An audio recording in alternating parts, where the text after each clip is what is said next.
اللہ تبارک و تعالی کی حمد و ثنا اور دل کی گہرائیوں سے حضور رحمت عالم نور مجسم صلی اللہ تعالی علیہ وآلہ وسلم کی ذات اطہر پر درود پاک پڑھ لینے کے بعد لائق ست تکریم حضرات علماء کرام، ثنا خواں حضرات، مہمانان ذی وقار، حاضرین مجلس، دعا ہے اللہ کریم سے کہ اللہ کریم ہم تمام مسلمانوں کے گناہوں کو معاف فرمائے اور ہم سب کو دین مبین کا نور کامل عطا فرمائے۔ مجھ فقیر حقیر سے کہا گیا کہ آپ نے کچھ عرض کرنا ہے، میں آپ کی خدمت میں حاضر ہوں۔ چند ایسی باتیں جو یقیناً آپ کی نالج میں اضافے کا سبب بنیں گی، آپ کی خدمت میں عرض کرنے کی کوشش کرتا ہوں۔ اللہ تبارک و تعالی اپنے پیارے محبوب علیہ السلام کے طفیل میری مدد فرمائے۔ اللہ اکبر۔ حضور علیہ السلام نے حضرت ابو بکر صدیق رضی اللہ تعالیٰ عنہ کا نام عبداللہ رکھا۔ اہل علم اور مورخین کہتے ہیں کہ کنیت مبارکہ ابو بکر تھی۔ یہ کنیت اتنی مشہور ہو گئی کہ لوگ اسے ہی آپ کا اصل نام سمجھنے لگے۔ آج آپ دیکھیں کسی کے سامنے بھی آپ کہیں کہ یہ بتائیں کہ ابو بکر کس کا نام ہے، وہ فوراً کہے گا کہ صدیق اکبر کا نام ابو بکر، حالانکہ ابو بکر آپ کی کنیت، آپ کا اصل نام نہیں ہے، لیکن یہ کنیت نام پر غالب آ گئی۔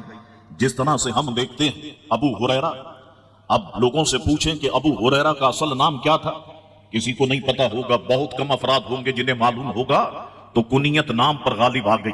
جیسے کہ میں پوچھوں ابو حنیفہ، امام اعظم ابو حنیفہ، یہ بتائیے اصل نام ان کا کیا تھا، بہت کم لوگ بتا سکیں گے، کیونکہ کنیت نام پر غالب آ گئی۔ یہی وجہ ہے کہ لوگ آپ کو ابو بکر کہنے لگ گئے۔ اللہ اکبر۔ حضرت ابو بکر صدیق رضی اللہ تعالیٰ عنہ کے والد محترم کا نام عثمان تھا اور کنیت ان کی ابو قحافہ تھی۔ جتنے طالب علم بیٹھے، جتنے بچے بیٹھے، یہ ذہن میں رکھیں کہ عموماً یہ سوال کیا جاتا ہے کہ یہ بتائیے کہ ابو بکر صدیق رضی اللہ تعالیٰ عنہ کے والد محترم کا نام کیا تھا، تو بچہ لکھ دیتا ہے کہ ابو قحافہ۔ نہیں، نام ان کا عثمان تھا اور کنیت ان کی ابو قحافہ تھی۔ یہ تصویر والے آپ بیٹھ جائیں، تھوڑا ہاتھوں کو آرام بھی دے دیں، یہ بعد میں کھینچتے رہیے گا ساری چیزیں۔ بابا سے بلند درود پاک کا نذرانہ پیش کرے۔ اللہم صلی علی سیدنا والنبینا ومولانا محمد معدن الجود والکرم والہ وبارک وسلم، صلاۃ و سلام علیکہ سیدی یا رسول اللہ صلی اللہ تعالی علیہ وسلم۔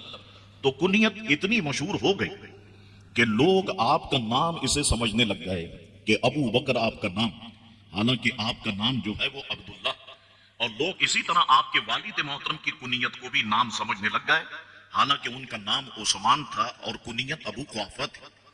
مورخین کہتے ہیں کہ والدہ محربہ کا نام سلمہ تھا اور ان کی کنیت ام الخیر تھی۔ ساتویں پشت میں حضرت ابو بکر صدیق، حضرت ابو قحافہ اوپر کی طرف چلیں تو ساتویں پشت میں آپ کا سلسلہ نسب رسول اللہ علیہ السلام کے شجرہ خاندانی سے مل جاتا ہے۔ واقع فیل کے 2.5 برس کے بعد حضرت ابو بکر صدیق رضی اللہ تعالیٰ عنہ مکہ شریف میں پیدا ہوا۔ حضور علیہ السلام سے عمر شریفہ میں 2 سال اور کچھ مہینے چھوٹے تھے۔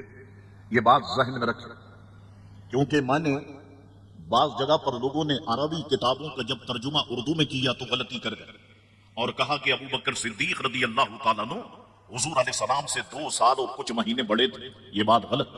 حضور علیہ السلام حضرت ابو بکر صدیق رضی اللہ تعالیٰ عنہ سے 2 سال اور کچھ مہینے بڑے تھے۔ ابو بکر صدیق رضی اللہ تعالیٰ عنہ چھوٹے تھے۔ 2 برس 3 مہینے 11 دن حضرت ابو بکر صدیق رضی اللہ تعالیٰ عنہ مسند اقتدار پر متمکن رہے،